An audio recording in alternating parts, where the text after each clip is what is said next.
کہتے جب میں نے یہ آیتیں پڑھی تو پھر ایمان جو ہے وہ میرے دل میں راسخ ہو گیا کہ بھئی ایمان جو ہے وہ میرے دل میں راسخ ہو گیا کہ بھئی یہ واقعی سچا مذہب ہے۔ اسی طرح ولید بن مغیرہ، یہ بہت بڑے کافر گزرے اور بہت بڑے طاقتور بھی تھے اور اسلام کے بہت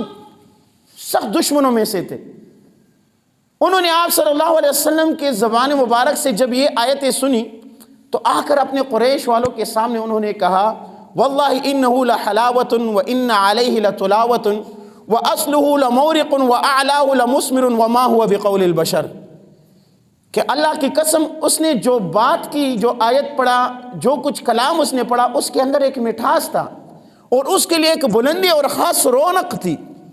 وَأَنَّ أَصْلَهُ لَمَوْرِقٌ وَأَعْلَاهُ لَمُثْمِرٌ، اور اس کے جو جڑیں تھی وہ مضبوط اور تناور اور اس کی ٹہنیاں جو ہے وہ پھلدار، اور اللہ کی قسم وہ کسی بشر کی کلام نہیں تھی۔ یہ وہ کہتے ہیں نا کہ بات کا مزہ تب آتا ہے کہ جب آپ کا دشمن آپ کا اقرار کر لے کہ واقعی یہ بندہ ہے۔ تو کہتے ہیں کہ ولید بن مغیرہ بھی اس آیت کے بارے میں کہتے تھے کہ بھائی واقعی یہ کلام ہے، اللہ کا کلام نہیں ہے، واقعی یہ مضبوط کلام ہے۔ اب اللہ تعالیٰ کے ساتھ عدل کیا ہے کہ اللہ تعالیٰ کے ساتھ عدل کیا جائے، انسان اللہ کے ساتھ عدل کرے۔ تو قرآن مجید میں اللہ تعالیٰ فرماتے ہیں الذین آمنوا ولم یلبسوا ایمانہم بظلم اولئک لہم الامن، کہ وہ لوگ جو ایمان لائے اور انہوں نے اپنے ایمان کے ساتھ ظلم کو جو ہے وہ پیوست نہیں کیا، اولئک لہم الامن، تو ان لوگوں کے لیے امن ہے۔ اب یہ آیت جب نازل ہوئی تو صحابہ جو ہے وہ پریشان ہو گئے، کچھ صحابہ آپس میں بیٹھے چمگوئیاں کرنے لگے کہ بھائی ہم سے تو بسا اوقات اب ظلم کرنے سے تو انبیاء معصوم ہیں، ان سے ظلم نہیں ہوگا، اب ہم تو انسان ہیں، کبھی بچے پر تشدد کر دیا، کبھی بچے کو ساتھ زیادتی ہوئی، بیوی سے جو ہے تھوڑی سخت کلامی ہوئی، یا کسی نہ کسی درجے میں انسان سے ظلم تھوڑا سا زیادتی ہو جاتی ہے جس کو ظلم کہا جاتا ہے، تو یہ تو ہماری زندگی بڑی مشکل ہو جائے گی۔ تو انہوں نے سب صحابہ جمع ہو گئے اور وہ چلے گئے آپ صلی اللہ علیہ وسلم کے پاس۔ آپ صلی اللہ علیہ وسلم سے پوچھے یا رسول اللہ یہ ظلم تو ہم سے تھوڑا بہت ہو ہی جائے گا، انبیاء سے نہیں ہوتا ہے، ہم تو انسان ہیں، ہم سے تو ہو ہی جائے گا، تو پھر تو یہ ہمارے لیے بڑے گھاٹے کی بات ہے، ہم اس سے کیسے بچیں گے؟ تو رسول اللہ صلی اللہ علیہ وسلم نے صحابہ سے کہا کہ اس آیت کے معنی کو تم لوگ سمجھے نہیں ہو، اس سے مراد وہ ظلم نہیں ہے جو انسان دوسرے انسان پر کرتا ہے، بلکہ اس سے مراد یہ ہے کہ جو لقمان حکیم نے اپنے بیٹے سے کہا تھا یا بنی لا تشرک باللہ، کہ اے میرے بیٹے اللہ کے ساتھ شرک نہ کرو، ان الشرک لظلم عظیم، یہاں ظلم سے وہ ظلم مراد ہے کہ جو بندہ شرک کرے گا تو شرک جو ہے وہ سب سے بڑا جرم ہے، سب سے بڑا ظلم ہے، تو لہٰذا اس ظلم سے مراد وہ ظلم ہے۔ تو اب انسان اور رب کے درمیان عدل یہ ہوگا کہ انسان شرک نہ کرے، شرک نہیں کرے گا تو یہ اللہ تعالیٰ کے ساتھ انسان کا عدل ہوگا، کیونکہ اگر ہم دیکھیں کہ تمام صفات حمیدہ کا حامل اللہ کی ذات ہے تو پھر اللہ کے ساتھ شریک نہیں کرنا چاہیے۔ دوسری بات، اپنے آپ کے ساتھ انصاف کرنا، عدل کرنا۔ اپنے آپ کے ساتھ عدل کیا ہے؟ حضرت سلمان فارسی رضی اللہ تعالیٰ عنہ فرماتے ہیں کہ میں ایک مرتبہ ابو دردہ رضی اللہ تعالیٰ عنہ کے ہاں مہمان ہوا، تو جب میں نے دیکھا میں ان کے ہاں مہمان ہوں، وہ کام سے آیا اور نفل پڑھنے شروع کیا، صبح تک وہ نفل پڑھتے رہے، ٹھیک ہے۔ جب صبح ہوا تو میں نے ابو دردہ سے کہا کہ ابو دردہ ان لربک علیک حق ولجسدک علیک حق ولأہلک علیک حق، کہ اے ابو دردہ تیرے رب کا تجھ پر حق ہے لیکن تیرے جسم کا بھی تجھ پر حق ہے اور تیرے اہل و عیال کا بھی تجھ پر حق ہے۔ سلمان فارسی رضی اللہ عنہ نے جب ابو دردہ کو یہ بتایا تو دونوں چلے گئے آپ صلی اللہ علیہ وسلم کے پاس، تو آپ صلی اللہ علیہ وسلم نے فرمایا کہ سلمان فارسی نے ٹھیک کہا ہے کہ تمہارے اوپر تمہارا بھی حق ہے، رب کا بھی حق ہے، اب کی رب کی عبادت بھی کرو، اللہ کی عبادت بھی کرو، اپنے بچوں کا سب کا حق ادا کرو، بیوی کا حق ادا کرو، اپنے جسم کا بھی حق ادا کرو۔ یہ جسم تھک جاتا ہے اس کو آرام بھی دو، ایسا نہیں ہے۔ بسا اوقات بعض لوگ ہوتے ہیں نا اس پر غلبہ حال ہو جاتے ہیں کہ بھائی ہم نے بس 24 گھنٹے اللہ کی عبادت میں گزارنی ہے، یہ 24 رات بھر نوافل پڑھنے ہیں، اسباق پڑھنے ہیں، دن بھر جو ہے روزہ رکھنا ہے، ٹھیک ہے عبادات ٹھیک ہے، لیکن اس میں بیانہ روی اختیار کرے، جسم کا بھی حق ہے، آپ نے حلال کمائی بھی کرنی ہے۔ آپ دن بھر روزہ رکھو گے تو پیسے کہاں کماؤ، پھر چوری کرو گے، ٹھیک ہے۔ آپ رات بھر جو ہے نفل پڑھو گے تو بیوی کو گھر میں کچن میں اس کو جو ہے وہ کک بنا کر رکھا ہوا ہے، یا وہ آپ کا دھوبی ہے، بس صرف کپڑے دھوتی رہے گی، کوئی اور ضروریات اس کے نہیں ہے، آپ کے نہیں ہے۔ اسی طرح اپنے اہل و عیال کے درمیان عدل، اہل و عیال کے درمیان کا عدل کیا ہے کہ دیکھیں قرآن مجید میں آتا ہے، اللہ تعالیٰ فرماتے ہیں کہ فَانكِحُوا مَا طَابَ لَكُم مِّنَ النِّسَاءِ مَثْنَىٰ وَثُلَاثَ وَرُبَاعَ۔ قرآن مجید کے اندر یہ آیت جب آتے ہیں نا تو خصوصاً نوجوان حضرات اور یہ بوڑھے حضرات بھی بعض اوقات کہتے ہیں بیوی کو تنگ کرنے کے لیے کہ اللہ نے حکم دیا کہ 2 شادیاں کرو، 3 کرو، 4 کرو، اللہ کا حکم ہے تو کرنا چاہیے۔ تو اللہ تعالیٰ نے کہا ٹھیک ہے، ہاں بالکل کرنا چاہیے، فَانكِحُوا مَا طَابَ، لیکن اللہ تعالیٰ نے آگے ایک لفظ اس کے ساتھ اور بھی ذکر کیا ہے کہ اللہ تعدلوا فواحدۃ، اگر تم ان کے درمیان عدل نہیں کر سکتے ہو تو پھر ایک کرو۔ 2 3 4 شادیاں تب کرو جب تم ان کے درمیان عدل کر سکتے ہو، انصاف کر سکتے ہو۔ عدل نہیں کر سکتے ہو، ہمارے ہاں تو رواج بنا ہوا ہے، دوسری شادی کر لیتے ہیں، پہلے والے کو جو ہے وہ کباڑ میں رکھ دیتے ہیں، پہلے والے کو اسٹور روم میں رکھ دیتے ہیں، اس کو دیکھتے بھی نہیں، منہ بھی نہیں لگاتے ہیں۔ آپ صلی اللہ علیہ وسلم نے جب 9 شادیاں کی تھی، لیکن آپ صلی اللہ علیہ وسلم نے تمام کے حقوق ادا کیے تھے، اور حضرت عائشہ رضی اللہ تعالیٰ عنہ سے محبت زیادہ تھی تو آپ صلی اللہ علیہ وسلم ہی دعا کیا کرتے تھے، اللہم ھذا قسمی فیما املک فلا تؤاخذنی فیما تملک ولا املک، کہ یا اللہ یہ میری تقسیم ہے جو میں کرتا ہوں کہ ہر بیوی کو ایک ایک رات دیتا ہوں، سب کو سہولیات برابر دیتا ہوں، اس پر میری ملکیت ہے۔ جس چیز کا میرے پاس اختیار نہیں ہے، دلی محبت ہے، محبت پر کسی کو اختیار نہیں ہے، تو یا اللہ اس پر میرا مواخذہ نہیں کرنا کہ جس سے کہ میرے پاس اختیار نہیں ہے۔ آپ صلی اللہ علیہ وسلم جب آخری وصال کا وقت آئے تو بیمار ہوئے،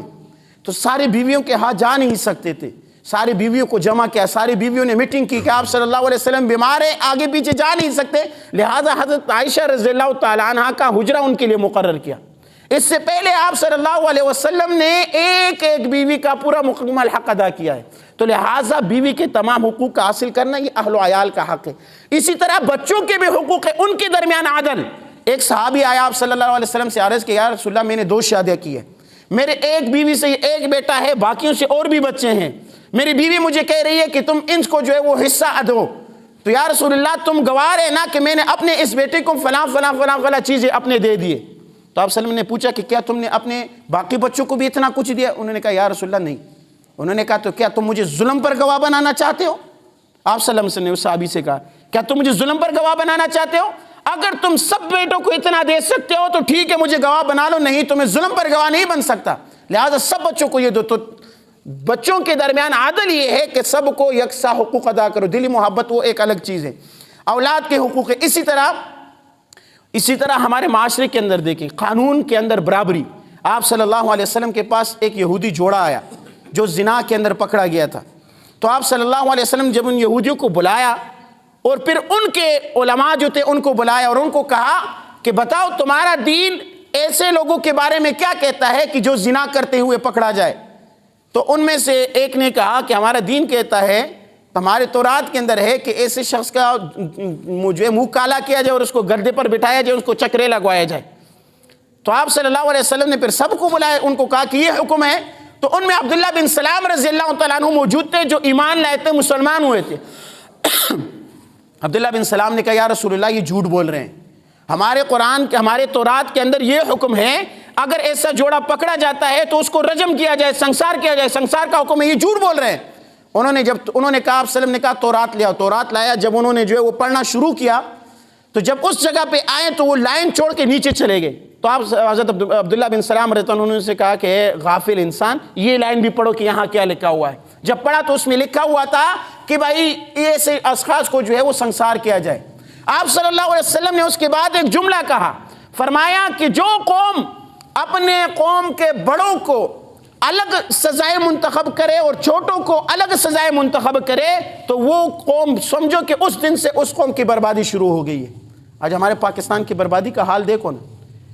ہمارے وزیر اعظم صاحب پر، ایک وزیر اعظم گزرے، میں ان چیزوں کا نام نہیں لیتا، لیکن ان پر بہت سارے کیسز ثابت ہوئے۔ ان کو سزا کیا دی گئی؟ ان کو سزا 3 سیکنڈ کے لیے، جہاں کٹیری بنے، کٹیرا جو کہتے ہیں، کیا کہتے ہیں اس کو، جہاں وہ کھڑے ہوتے ہیں مجرم، کہتے ہیں 3 سیکنڈ کے لیے یہ جگہ اس کے لیے جو ہے وہ جیل تصور کیا جاتے، 3 سیکنڈ ان کی سزا ہے، زندہ باد۔ اور غریب کا بچہ اگر روٹی چوری کرتے ہوئے پکڑا جائے نا تو 12 مہینے بعد پتہ چلتا ہے کہ بیچارہ بے گناہ تھا،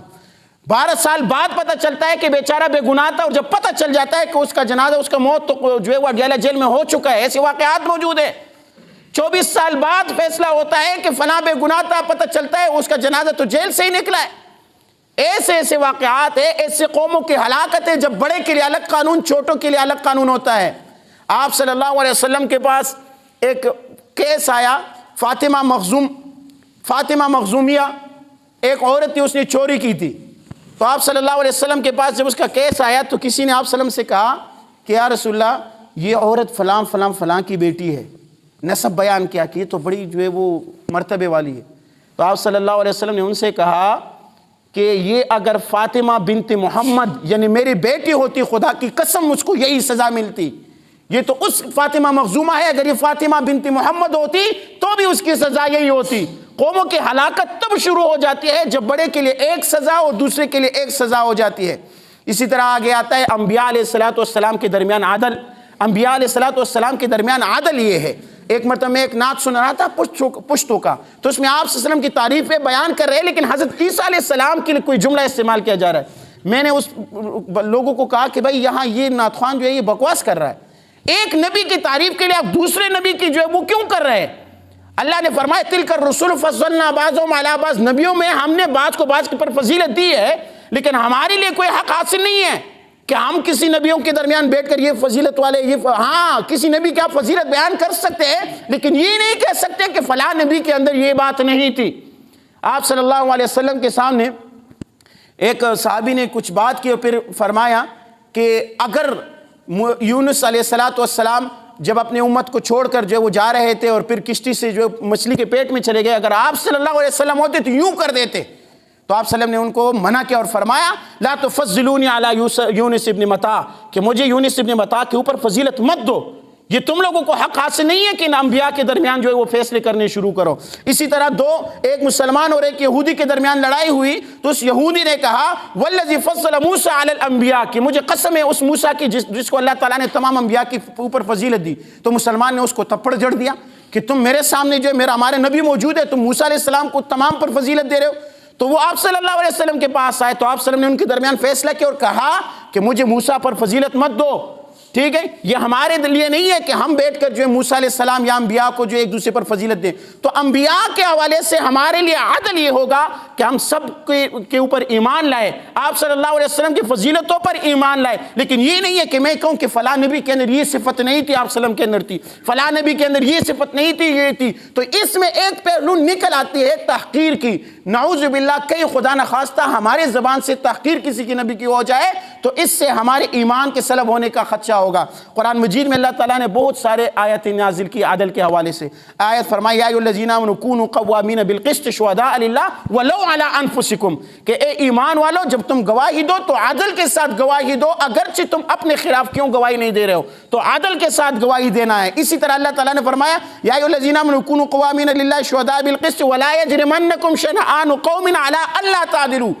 کہ تم انصاف کے ساتھ جو ہے وہ گواہی دو، لیکن کسی کی دشمنی تجھے بے انصافی پر آمادہ نہ کریں۔ ہمارے ہاں کیا ہوتا ہے، کسی سے بات محلے کے اندر یا معاشرے کے اندر کسی سے دل نہیں لگتی تو اس کے خلاف جب کوئی بات کر لیتا ہے کہ فلاں کہ ہاں بالکل وہ تو ایسا ہی ہے، ہاں اس نے میرے سامنے یہ کام کیا تھا، ہاں ہمیں پتہ ہے وہ ایسا ہی ہے۔ نہیں، جب آپ نے اس کے اوپر گواہی دینی ہے دشمنی کے بنیاد پر، آپ صلی اللہ قرآن فرماتا ہے کہ دشمنی کے بنیاد پر نہیں دینا، آپ نے گواہی حق اور سچ کے بنیاد پر دینا ہے۔ اللہ نے فرمایا وَلَوْ عَلَىٰ أَنفُسِكُمْ أَوِ الْوَالِدَيْنِ وَالْأَقْرَبِينَ، چاہے وہ تمہارے خلاف کیوں ہو، چاہے تمہارے والدین، تمہارے رشتہ دار، تمہارے قبیلے کسی کے بھی خلاف ہو تو تم نے انصاف کے ساتھ گواہی دینے۔ اللہ فرماتے ہیں وَإِذَا قُلْتُمْ فَعْدِلُوا، جب تم بات کرو گواہی دو تو انصاف کے ساتھ دو۔ وَإِذَا حَكَمْتُمْ بَيْنَ النَّاسِ أَن تَحْكُمُوا بِالْعَدْلِ، جب تم لوگوں کے درمیان فیصلہ کرو تو انصاف کے ساتھ فیصلہ کرو۔ تو 20 تاریخ یوم عدل کے حوالے سے منایا جاتا ہے، تو میں نے کہا آؤ پڑھ لو قرآن، پڑھ لو اسلام کی، اسلام